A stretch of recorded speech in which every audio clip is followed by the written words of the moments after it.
শেষমেশ আমিও চেষ্টা করে ফেললাম। চেষ্টা করলে না কি সব কাজেই পারা যায়। তাই আমিও আজকে লেগে পড়লাম পিঠে বানাতে। বলো তো কী পিঠে বানাচ্ছি?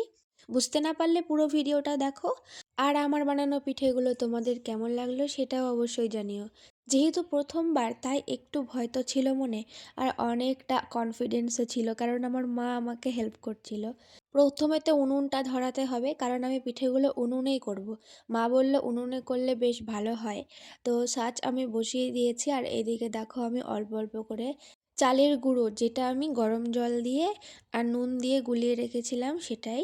আর তোমরা যারা আমার ভিডিওটা দেখছো তারা কে কোন কোন পিঠে বানাতে পারো আমাকে একটু জানিও।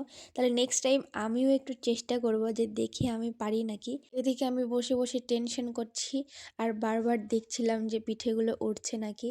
মা বলল না, এখনও টাইম লাগবে। তাই আমি বসে বসে অপেক্ষা করছিলাম যে কখন হবে কখন হবে আর কেমন হবে, পিঠেগুলো উঠবে নাকি।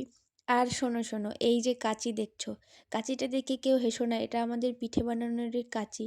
ফার্স্টে আমি খুন্তি দিয়ে ট্রাই করছিলাম কিন্তু উঠছিল না, তার জন্য আবার সেই কাঁচি দিয়ে কত সুন্দর উঠে গেছে দেখো। আর আমি এখান থেকে একটা একটা করে তুলে তুলে রাখছিলাম। আমি আর কি বলবো, তোমরাই বলে দাও কেমন হয়েছে পিঠেগুলো।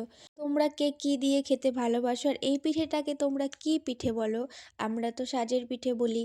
আর অন্য পিঠে খেতে আমার ভালো লাগে না, একমাত্র এই পিঠেটাই আমি ভালো খাই। মানে মিষ্টি জাতীয় পিঠে অতটা ভালোবাসি না।